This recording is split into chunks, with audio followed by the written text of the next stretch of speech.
Border Gavaskar trophy 2024-25లో team India యువ ఆటగాడు శుభ్మన్ గిల్ తన స్థాయికి తగ్గ ప్రదర్శన చేయలేకపోతున్న సంగతి తెలిసిందే. పెర్త్ వేదికగా జరిగిన తొలి టెస్టుకు గాయం కారణంగా దూరమైన గిల్ రెండో టెస్ట్ నుంచి అందుబాటులో వచ్చాడు.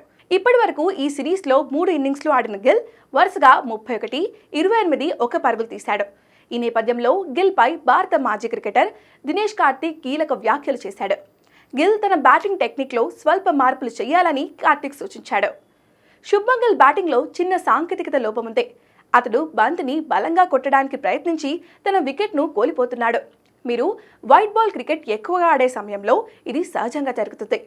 ట్రావిస్ హెడ్ కూడా అలానే ఆడేవాడు. కానీ ఇప్పుడు అతడు తన సమస్యకు పరిష్కారం కనుగొన్నాడు.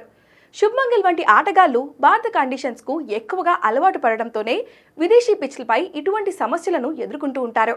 బౌలర్ బంతిని రిలీజ్ చేసిన వెంటనే మీ మనసు దానిని ఫుల్ బాల్గా అంచనా వేసి ఫ్రంట్ ఫుట్కు వెళ్లి ఆడమని చెప్తుంది.